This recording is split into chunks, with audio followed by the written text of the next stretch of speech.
Okay, we are live.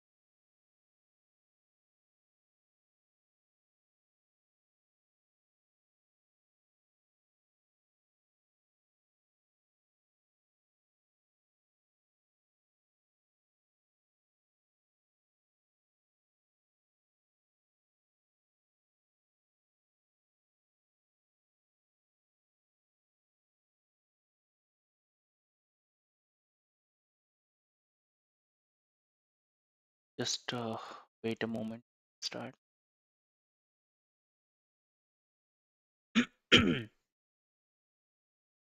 Okay,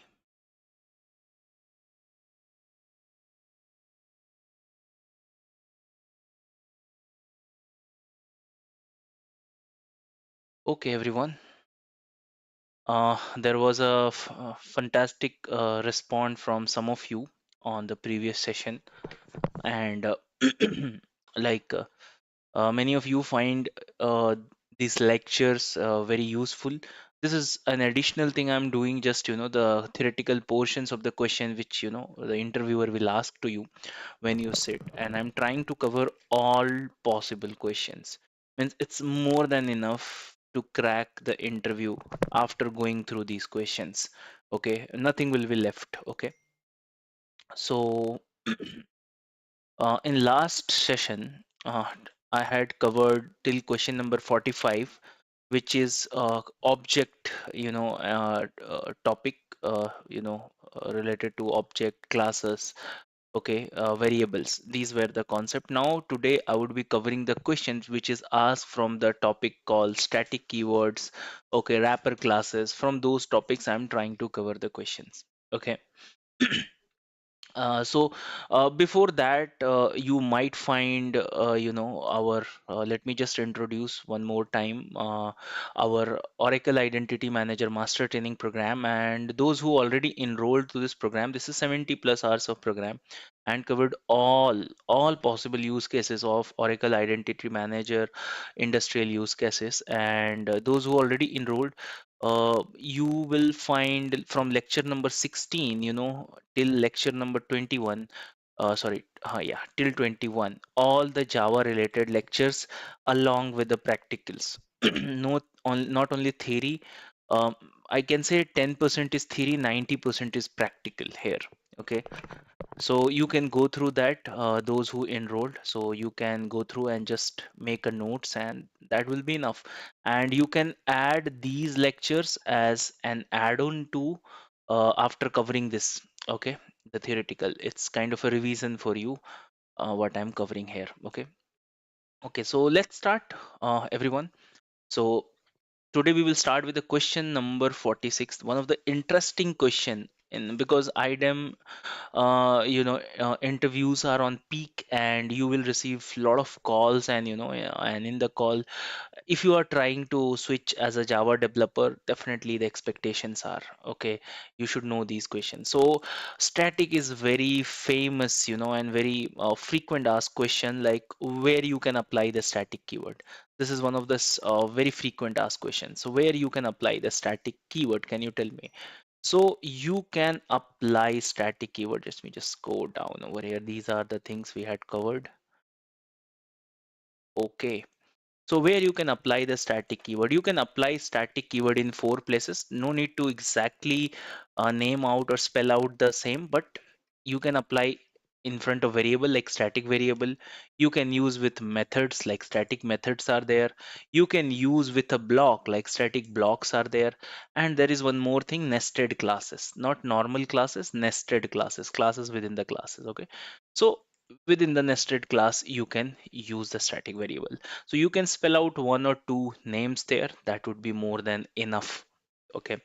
So this is one question. Okay, let's come out. Do static blocks execute after main method? Okay. Uh, Let me just open Eclipse, or okay, let me try to just explain here itself. Just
Just give me a moment.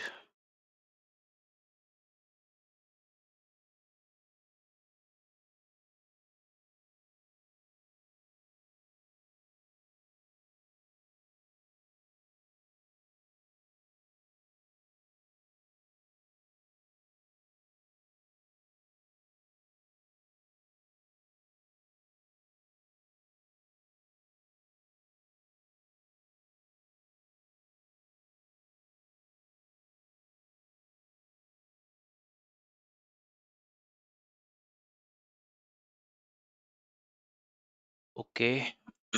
I'm trying to actually start the Eclipse IDE. I'm not sure why it's not opening. Uh, Maybe some issues with recent Windows update. I have did some issues in my system.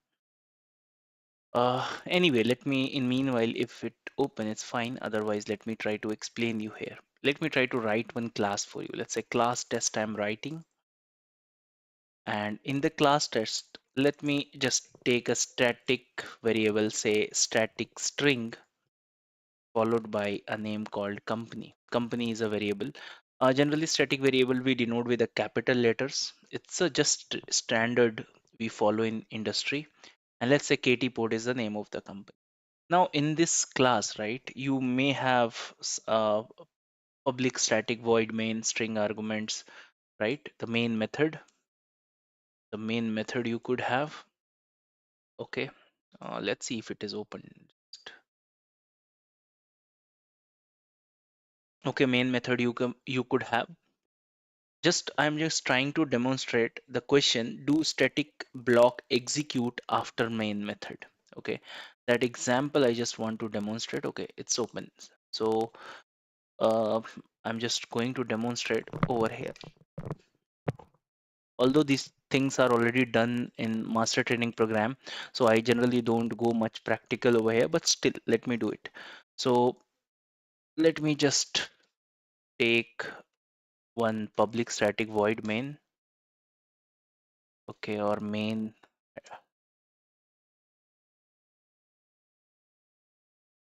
Okay, one main method, and here I'm just going to take one static variable. Let's say static string followed by one company is a variable name I'm taking, and I'm assigning a value called ktport to this variable over here.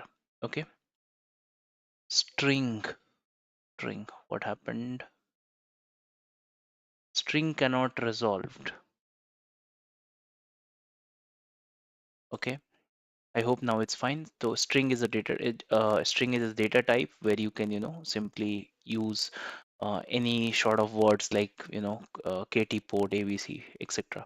So I'm just creating one variable named company. And why I written company as a capital letter? Because whenever you create static variable, it's norms, norms are there. Variable name should be capital. Okay.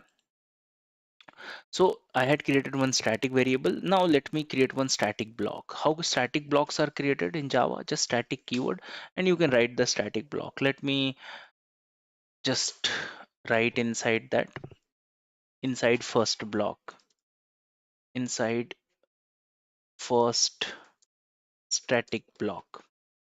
Okay. One more static block. Let me create static.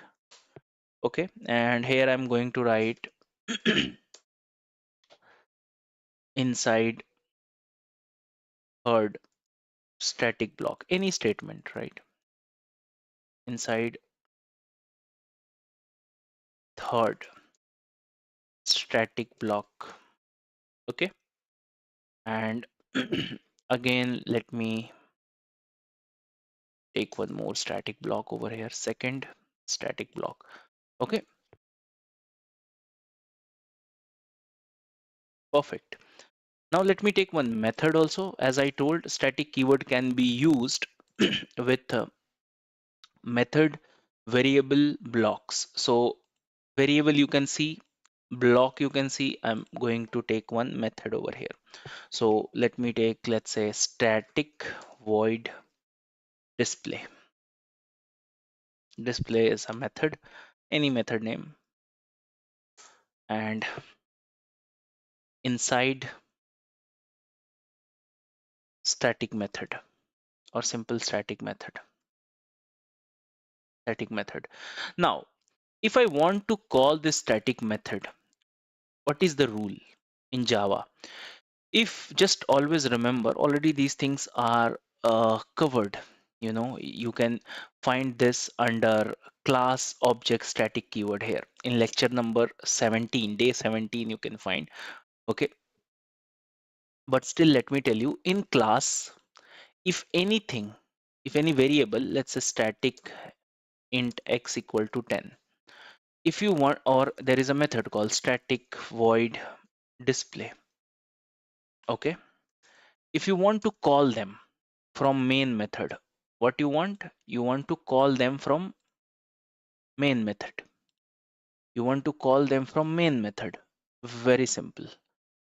Also, let's say there is a non-static variable, let's say only int y equal to 20, and there is a non-static method, let's say only void print, or let's say void show is a method which is non-static because static keyword is not there, right?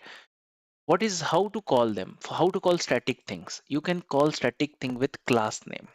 Okay, means if the name of the class, if they are this, all the things are under test class, if all of them are under test class, so you can simply write test dot. If you want to call variable, then x you can write. This is how you can call. If you want to print the x, you can just simply write test.x in print statement. If you want to update this value, you can write test.x equal to 20. You can update that like that. Similarly, if you want to call the method, just test.disp. Means if you want to call any static things, just you how to call static things, class name dot static stuff. Class name dot static stuff. Just remember this thumb rule. The thumb rule is class name dot static stuff. Okay, so here the class name was test, and if you want to call non-static thing like y, then you have to create object. You have to call object dot non-static. Object dot non-static. So first you have to create object. Let's say test t equal to new test. Then t is a object reference, and here you can write t dot y. This is how you can call y, or t dot show. This is how you can call show. If this two thing you can remember, it's a piece of cake. Okay, so let's come to this example. I want to call this, let's say this string variable. How to call this string variable?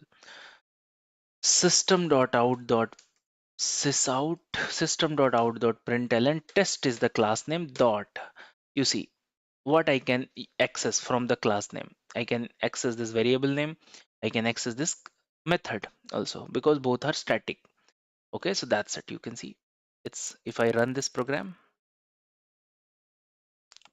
KT port will be printed. Anyway, let's forget about this output. I want to call the method. How to call? Test dot. Simple method name. So because it's a static method, that's why you can call, but you cannot call test dot any non-static method. Let's say if I created any non-static method, let's say void show is a non-static method. If I want to call this method, for example, you cannot call like test dot show. It will give you an error. Why? Because it's a non-static thing. You see, cannot make a static reference to a non-static method. Means static thing is only called by a class name, not the non-static things. Okay, so let me remove it. Now let me just that's it, that's done. Now let me run this code. If I run this code, what will be the output? If you think the output will be KT port, then the output will be static method. Okay, then only these two things, then you are wrong. Let me first run it and then you will understand the execution flow. As I told, the question was, do static do static block execute after main method? No, static block always execute before main method. Main method is here, and you see Before main method, this static block got executed inside first static, okay, inside first static block. Then second static block executed in sequence. Okay, inside third static block. Whatever I have written inside is printing. I've written knowingly third so you can understand it's printing line by line. Okay, so non-static things will execute line by line. Static block execute line by line irrespective of main method. Okay, first static block will execute, then second priority is main method. Then this second block executed. Now come to this static method. Any method, see, block will be executed automatically, but static method and static variable, you have to execute them using the class name, and that you can do inside the main method. So what I did inside the main method, I just printed test.company, means class name dot company means static variable value will be printed. So kt port is printed. Next, test.display, so display method is executed, and inside whatever is there, output is there. So let's come to the question. Do static block execute after main method? No. You have seen, right? Static block executed before the main method. Okay. Now, do non-static variable or stuffs are allowed in static method or stuffs? Let's check. See, I will give you one trick. Always remember, static is like rich class. This is how I teach to my batch. Static is rich class, non-static is poor class. This is a trick. Don't relate it. It's not true in real life always. So don't. Uh, just to make you remember, static is rich class, non-static is poor class. Okay. So if you know, right, poor class people always welcome rich class people in their home. But you notice, right, rich class people do not welcome poor class people in their house. If you are a poor person, if you want to go and meet Mukesh Ambani, Mukesh Ambani will not allow us. He only allows rich people. Okay. But if Mukesh Ambani comes to your home, you may allow. Okay. But Mukesh Ambani definitely will not allow. You know. So this is how you can remember. Static things can allow non-static thing never allows. If there is a non-static thing you want to use inside static things, not allowed. But if you want to use any static thing within non-static things, it's allowed. Let me just make you understand. For example, there is a static method. Okay, so always remember, right? Static stuffs are like VIPs, okay, which do not allow non-static or poor people. So let me just write one static method. Let's say static void. First, let me write two variables: int x equal to 10, static int y equal to 20. Okay, and I'm taking one method, static m1 void m1 is one method, and let me took second method void m2, second method. Who is rich person? Rich, this is a rich person. Okay, who is rich class? Rich person, this is a rich person. These are poor person. So if, as I told, it's a rich person, if I try to write here stat, let's say if I want to access here, let's say system.out.println y, no problem at all, allowed. But if I try to use here system.out.println x, my dear friends, it's not allowed. It's not allowed at all. Why? Because as the trick or the rule I told, static things, okay, rich class, okay, VIP class only allow VIP peoples. VIP class only allow VIP stuffs within them. But VIP people will not allow non-VIP people, or poor peoples are not allowed. Okay, but let me talk about this method. This is a poor method. Okay, non-static method, non-VIP method. If you want to write the same thing over here, it's correct. Poor people allow VIP people also, and poor people allow poor people also. So this is what the meaning of that. Now let me come back to the question. The question was, do non-static variables are allowed inside static method? No. Let me just prove my statement here. So let me just remove everything, and let me just take here int x equal to 10. It's a poor variable, right? No, non-static means if static word is not there means it's a poor. Let me take a rich person, static void display. It's a rich person. Okay, so static means it's a VIP class. Now if I will try to use, let me take one non-static also first, static also, int static static int y equals to 20. Okay, now here you just see, if I try to use here system.out.println y, no problem at all. But if I will write here x, problem is there, it's not allowed. You see, cannot make a static reference to a non-static field x. Non-static field, what you are doing inside static. Okay, in rich class people party, what you are doing. Okay, so this is what it means. Let me just close this.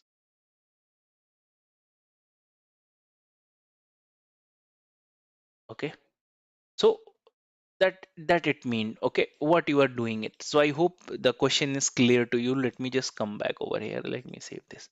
So do non-static stuffs or non-static variable is allowed inside a static method? No, static stuffs doesn't allow non-static stuff, but non-static or poor people allow static or VIPs. I hope it's clear to you. Okay, now let come to the next question. What is done here? It will be n.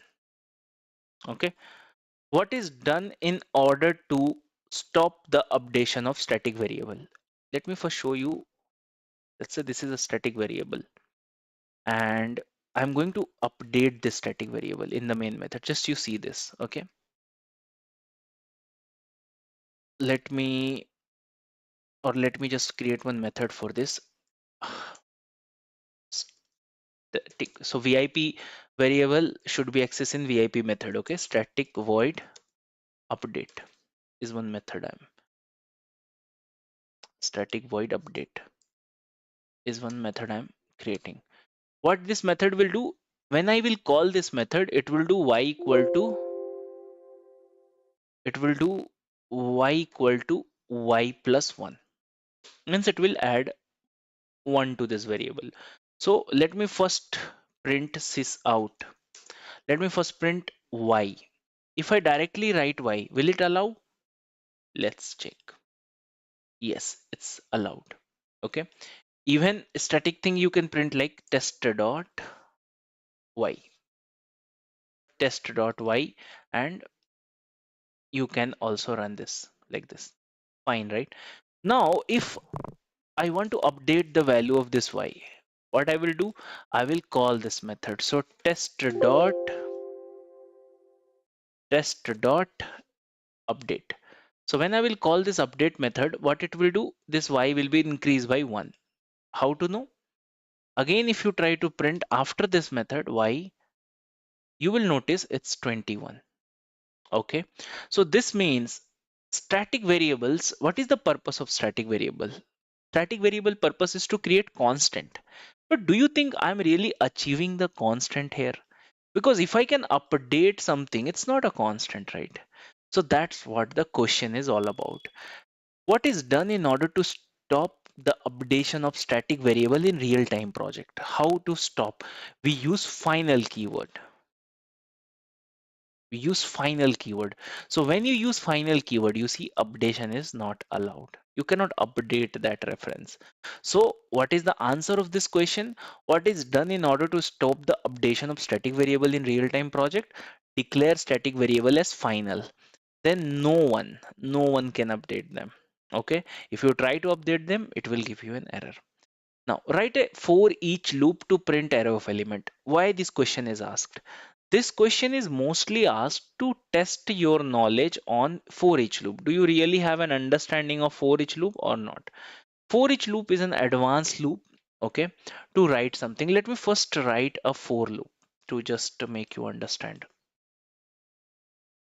Okay, let's say this is test class, and here I'm just taking int array, and let's say I'm taking array 1 2, some array elements I'm taking 3,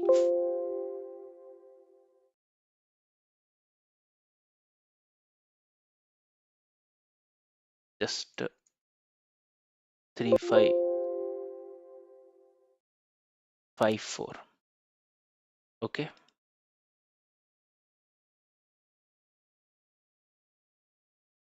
okay, so I have taken one array of element.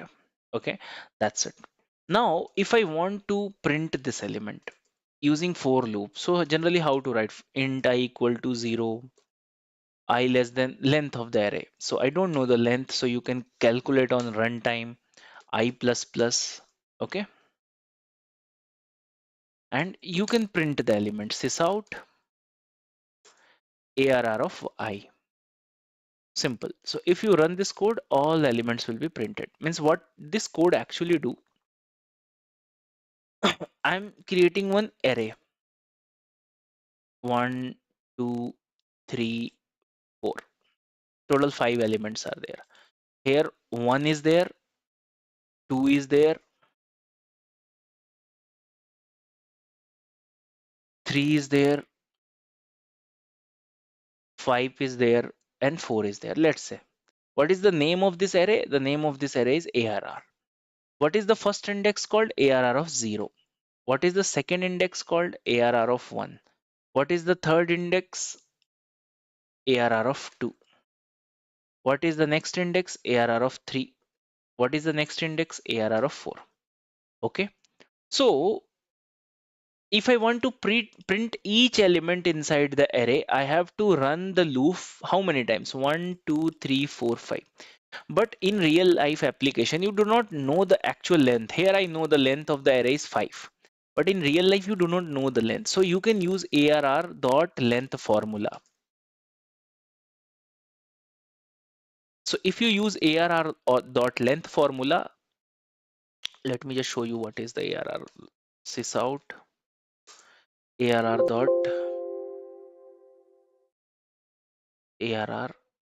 dot length. If I try to print it right, you see first 5 will be printed because length is 5. Okay, so it calculate the length for you automatically. So here the length will be 5. Here the length will be 5.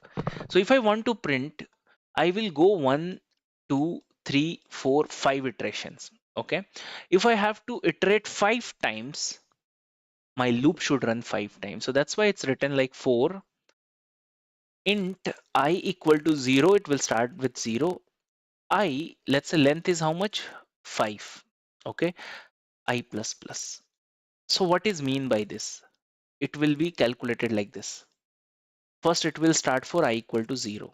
So if I equal to 0, so 0 is less than 5, right? See, 0 is less than 5. So yes, if 0 is less than 5 means it's true. 0 is less than 5, correct? So loop will be iterated. Then I plus plus means increase the value of I. So next time I will be 1.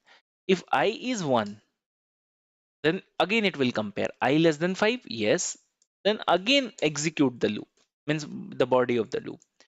Again, it will increase the value from 1 to 2. I equal to 2. 2 is less than 5, yes. Then again execute the body of the loop. Again execute the body of the loop. Okay. Again increase I by 1. So I will be 4. Sorry, 3 next time. I will be 3 next time. So what it will do? 3 is less than 5, right? So again execute the body of the loop. Again update I by 1. So I equal to 4. I equal to 4. I equal to 4 and 4 is less than 5, correct? So again execute loop body. The body portion of the loop will be executed. Increase I by 1. So I will become 5 this time. 5. So it will again compare. Is 5 is less than 5? No, 5 is not less than 5. It's equal to 5. So here it will false or it will fail. So loop will be finished. So how many times the loop got executed? Loop got executed 5 times. 1, 2, 3, 4, 5. Right? That's why the condition is written I equal to 0, I less than 5, I plus plus. So it will execute 5 times. Okay. So this is normal. This is normal for loop. Okay. Now, similar way, what I did here in normal for loop, I just run the loop 5 times and every time it's running for I equal to 0, right? So what it's doing, if I equal to 0, let me just copy the portion of the code over here. What I'm doing, first time it's running for I equal to 0. So I equal to 0, correct? Then what you have to do, since 0 is less than 5, so body will be executed. And in body, what I'm doing, I'm printing ARR of 0. ARR of 0 is nothing but 1. It's printed. Then again, next time I is increased. So next time I will be here 1. It's updated to 1. So I equal to 1. Again, loop is valid. Loop is valid. Okay. Means 1 is less than 5. I can go inside the body. I can execute the body. And what I will do, ARR of I. I will be this time 1, right? So ARR of 1 is 2 will be printed. Again, increase I by 1. So it will be 2. Okay. Next time again 2 is less than 5, I am going ARR of 2 is 3 printed. Again increase I by 1, 3. ARR of 3 is 5 print. Then I is increased to 4. ARR of 4 is 4. 4 is printed. Again I is increased to 5. 5 is not less than 5. And here loop fails and that's it. That's what I'm doing here. But what is the syntax of advanced for loop or for each loop? I can do the same thing with for each loop. And in real-time application, for each is used most of the time in even in collection framework, etc. You can just go through my videos on YouTube on collection framework. Just check the playlist of Oracle Identity Manager. You will find some unlisted video there. Just go through that. Okay. So here, just for each loop, what is the syntax? The syntax of for each loop is, let me just write it down for you. First, let me write down the syntax. So syntax of for each loop is for, okay,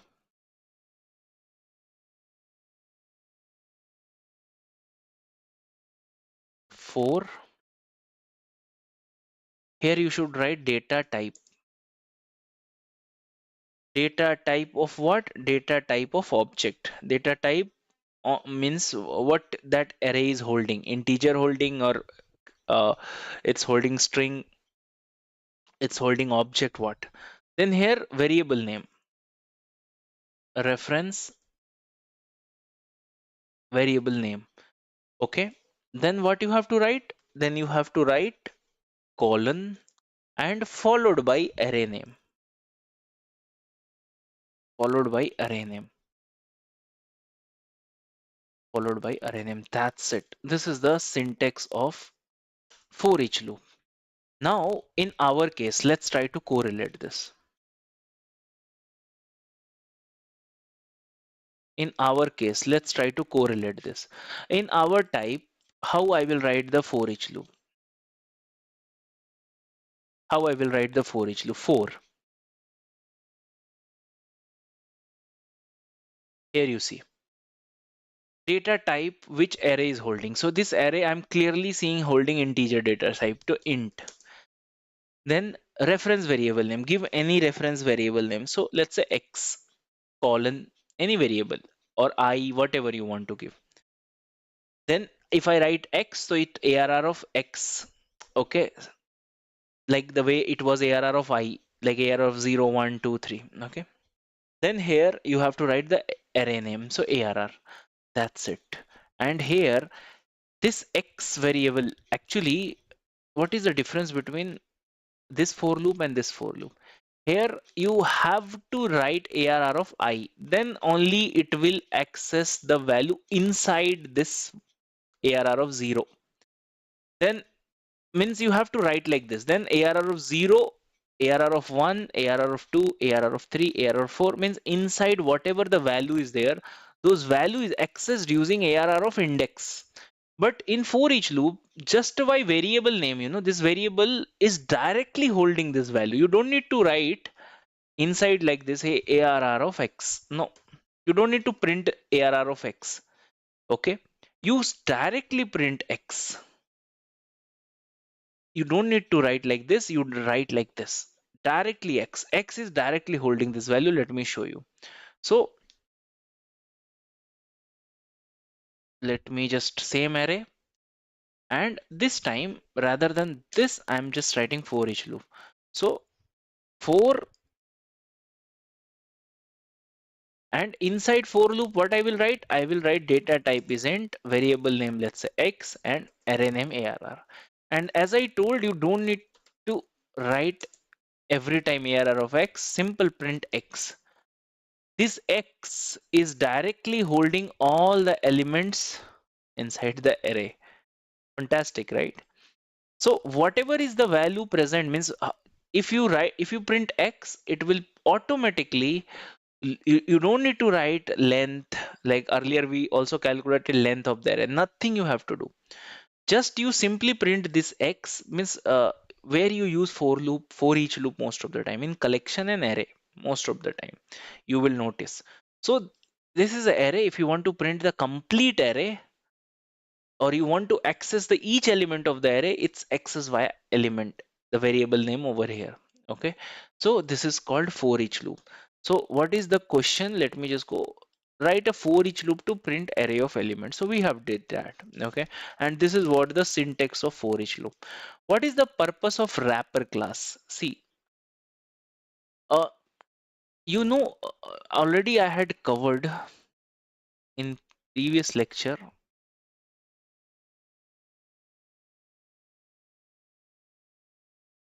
I have covered data types. There are 8 primitive data types. So if you want to wrap this primitive data type into an object form, if you want to wrap this primitive into object form, this is primitive data type. This is not an object. Okay. So you can handle the primitives like an object. Then in those cases, we use wrapper classes. Okay. Wrapper class, the main purpose is, for example, write, if I will write 10, let's say 10 is what? 10 is just a number, right? And this 10 is nothing but primitive, primitive 10. Okay. Means it's the actual number 10. Okay. But if I want to wrap this number 10 into an object 10, I have to wrap it like wrapper, right? You have a chocolate wrapper, right? So integer I equal to new integer of 10. So if I will write like this, now it's wrapped inside a wrapper called I. Now this 10 is no more a primitive 10, rather it's a object. It will act like a object. Okay. So it's called auto boxing also. Okay. It's auto boxing, and when you wrap something it's auto boxing, and when you unwrap something it's auto unboxing. Okay. So what is the purpose? The question is, what is the purpose of wrapper class, right? Let me just check one more time. What is the purpose of wrapper class? So the purpose of wrapper class to wrap primitive, that much if you answer, you can easily bypass this question. There is no more thing left in this topic. Okay, they only ask, do you know wrapper class? What is the purpose of wrapper class? Do you know this? Like that, they will ask. They will insist to know, do you really heard about this? So yes, I know this. The wrapper class, why wrapper class is used? To wrap a primitive into object form. To wrap primitive into object form. Okay, here example, what kind of object form? Let's say integer object, string object, etc. Okay, so that we can handle primitive also like an object. Okay, so this is called wrapper class. Wrapper class is to wrap primitive to object form. For each primitive we have a wrapper class. For example, for int we have a integer class. You seen, right? I have written code integer I equal to new integer. So similarly for short we have a short class. For byte we have a byte class. Okay, for long we have a long class. So what is the purpose of wrapper class? Simple, they will ask you, the purpose of wrapper class is to wrap primitive data to a object. Integer will be wrapped to integer object, float will be wrapped to float object. Okay, you can also wrap integer to string object also, that is also possible. Okay, so this is the purpose of wrapper class. So when you wrap, it's called auto boxing. When you unwrap, it's called auto unboxing. There is, see, Java itself is very big, but you don't need to go in all complications. They will not actually see the Java portion of in your interview as a question is just having a weightage of 10 to 15%.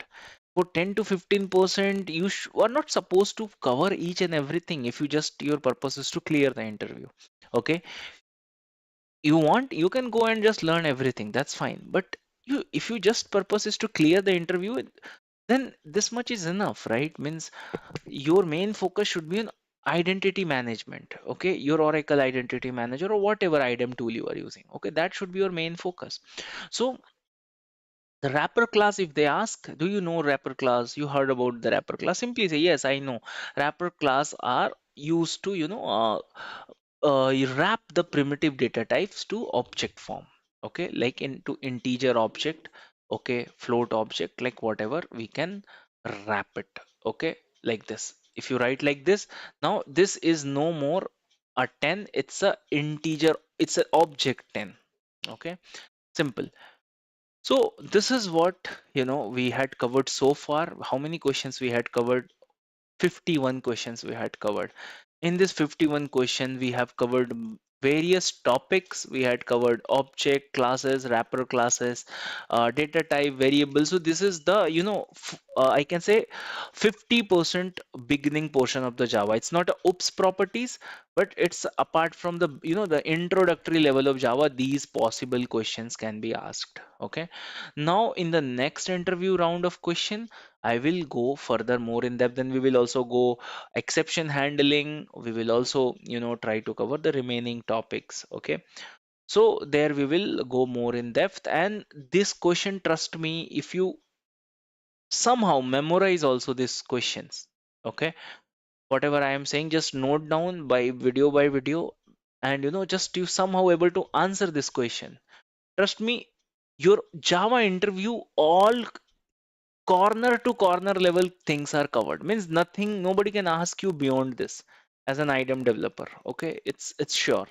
Okay, so simply just go through this. Okay, because I myself is covering difficult to difficult questions over here, which even I had gone through, and even I had asked.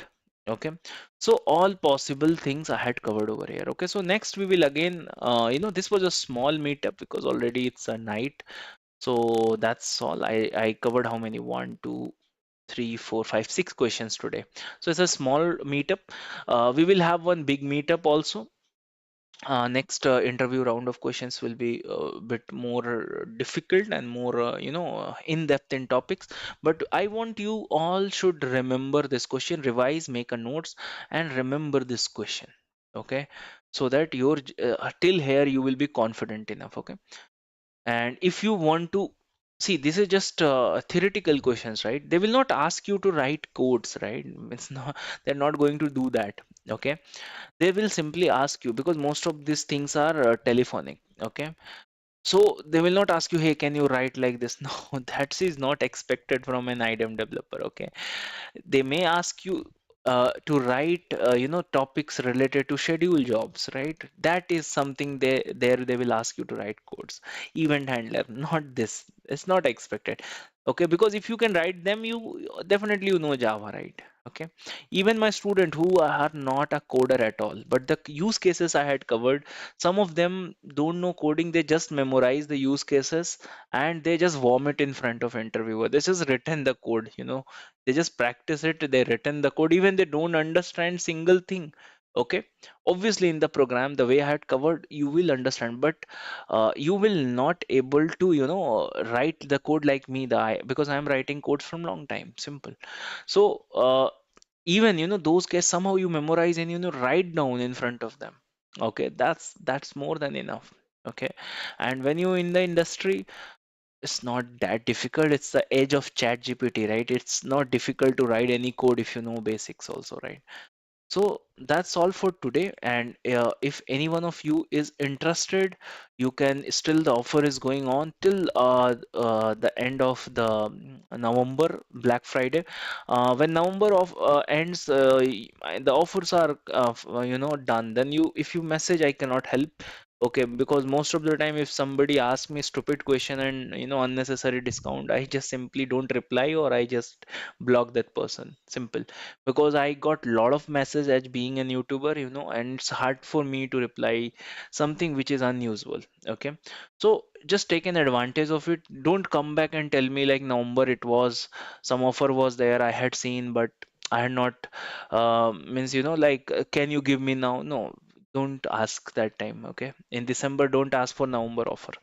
Okay, so it's already going on. Just you can enroll, and trust me, those whoever had enrolled in this program, none of them who had completed the lectures can tell me like I had not cracked the interview and got more than 100% of hike, because getting 100% of hike up within 10 year of experience is easier.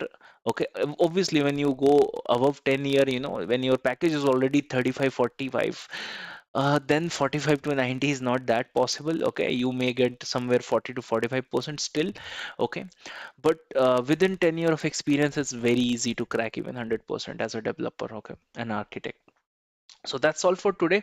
Okay, if you have any questions and concerns, you can see my WhatsApp number. You can reach out to me and I would be happy to answer all of your questions. Okay, and if you have any further details, you want something, you can also drop mail to my support team, support@ktport.com, and my team would be definitely going to assist you. So thank you so much for listening and going through the sessions. We'll see you in the next IDEM developers interview part